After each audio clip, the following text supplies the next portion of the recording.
Hello once again YouTube, Chris the Nightbringer here bringing you some StarMade and New in Fleetworks, and today we are taking a look at the industrial ships, the battle cruisers, and the battleships of the Gallente race. So, this is a miasmos, and it is part of a lineup of ships that all look very similar. It's almost a modular type of ship system where these ships have a front control area, or some sort of bridge area, probably a crew-based section of the ship where it is piloted from, and then behind it is a set of cargo containers in various shapes all the way down to the engine pod at the back. And it looks like this entire lineup of 5 ships that we're about to see utilizes this system and has altered the designs so that various amounts of cargo could be carried with these 5 different ships.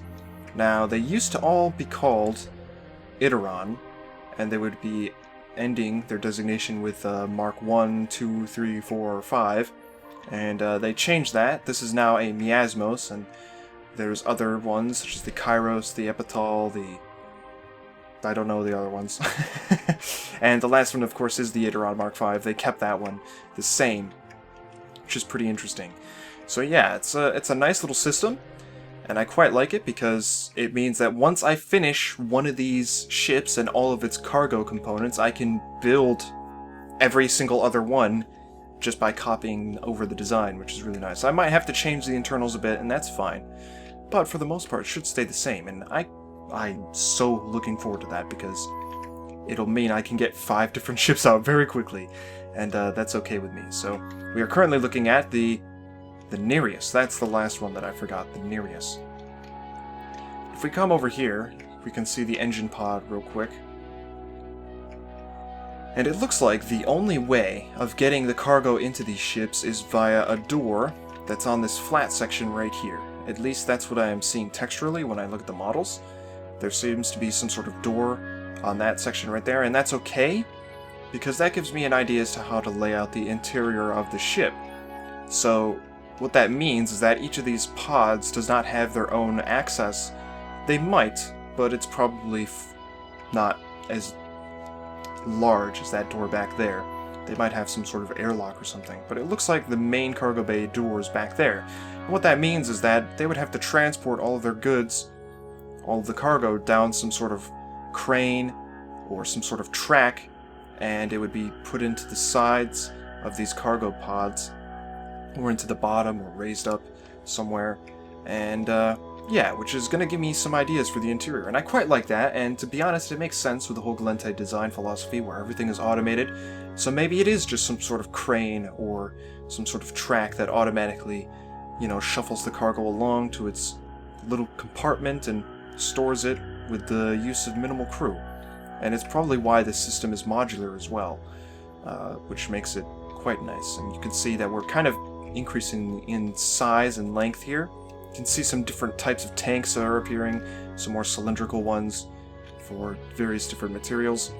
Now each of these in Eve is capable of holding a vast quantity of different materials. For example, one is capable of holding more planetary products, things like oxygen and water and stuff like that, while others are capable of carrying large quantities of ore from mined asteroids, which is pretty interesting.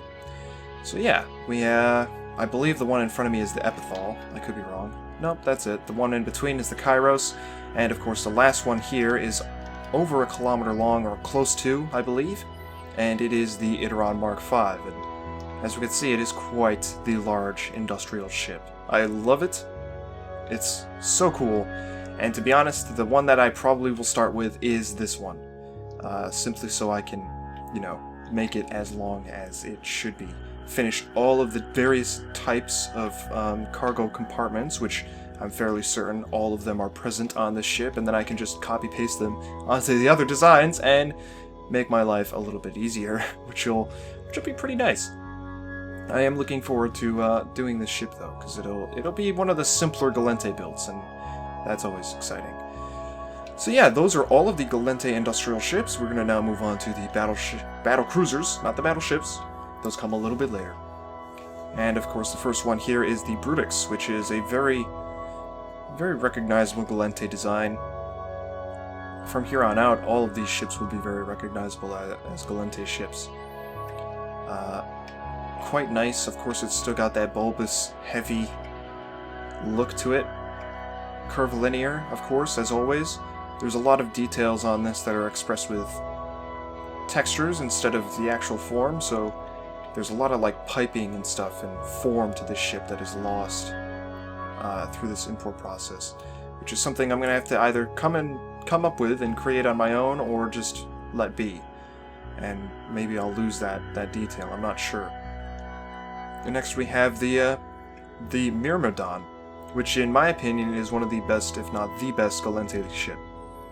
It's just so crazy, it's so different from the standard Galente shapes, and yet it still has the Galente feel. It has all that curviness to it. You can see where the guns would be placed on the side here.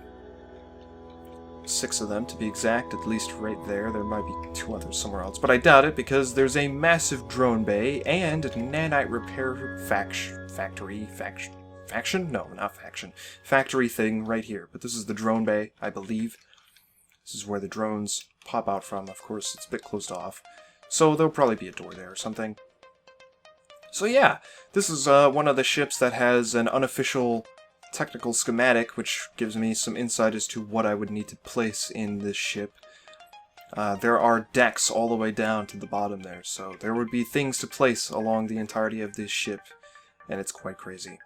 And last we have the Talos, or at least, yes, it is indeed the Talos, which is the, like the assault battlecruiser or something? It's a lineup of battlecruisers that were added as part of a contest, right? And they are capable of fitting battleship-sized weapons, which is interesting, because that's a step up in size.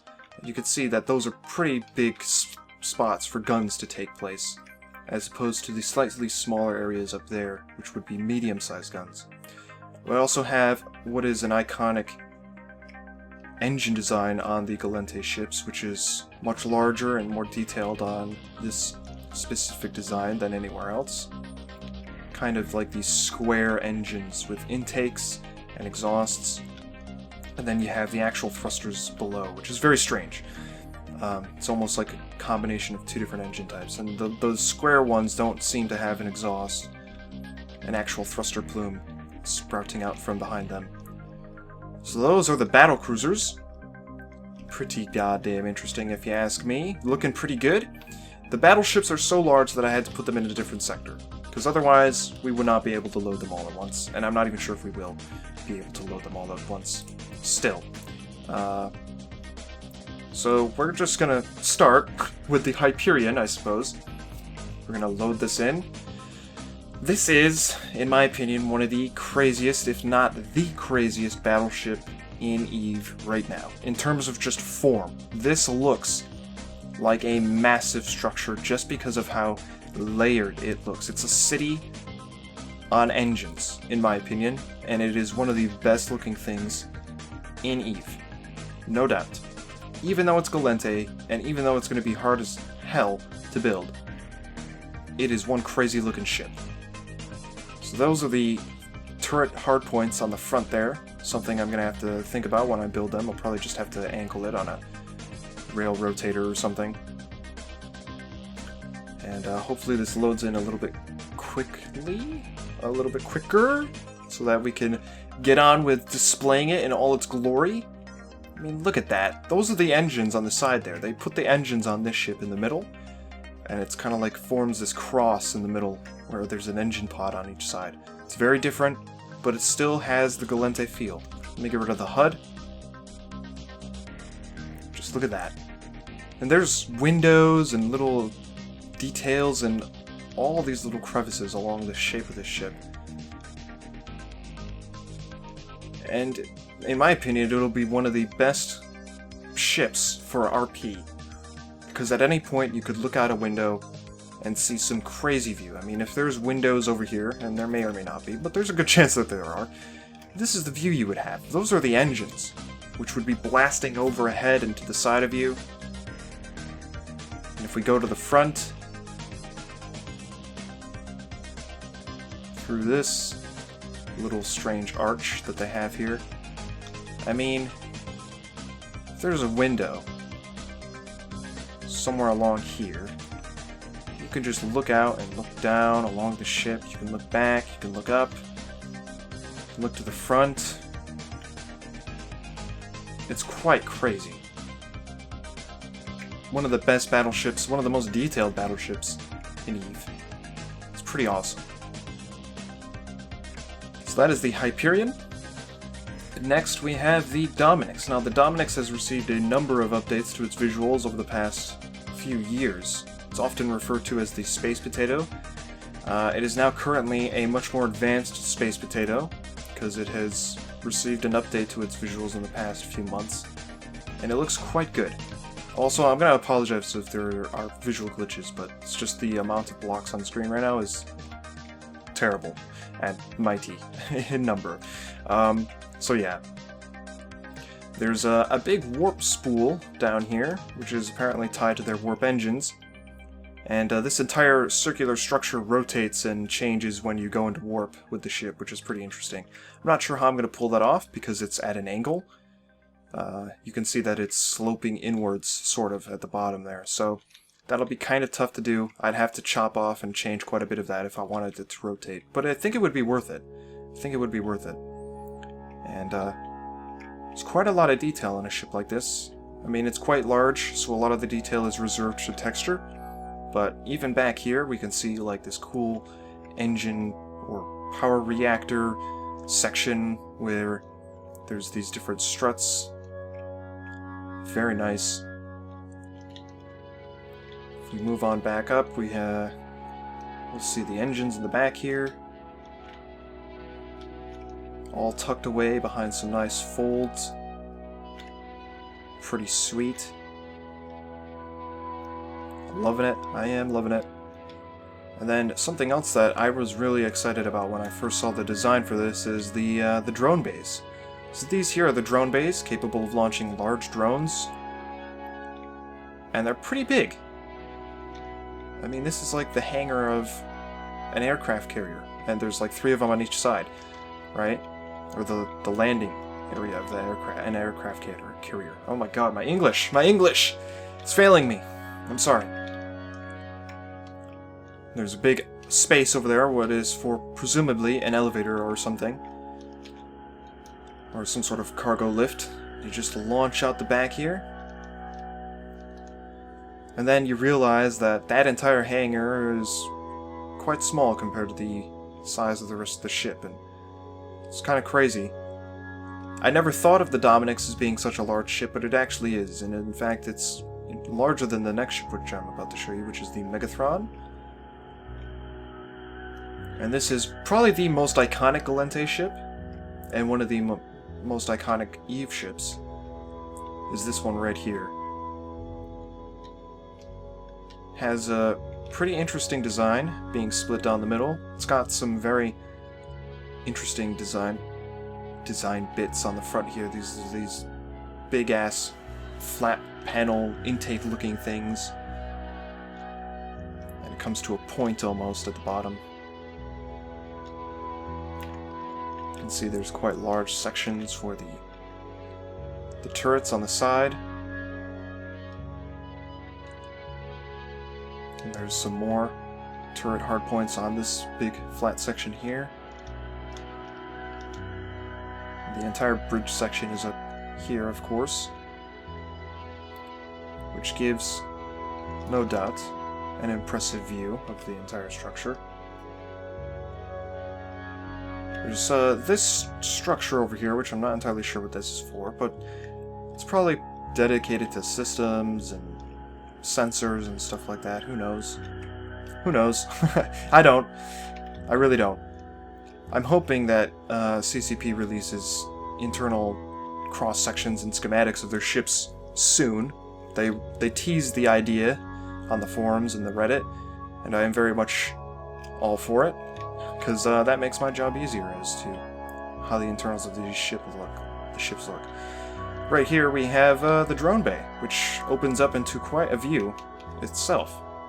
Of course, you'd probably go and extend a little bit further back than this, and we can take a look inside as to just how much space is still available.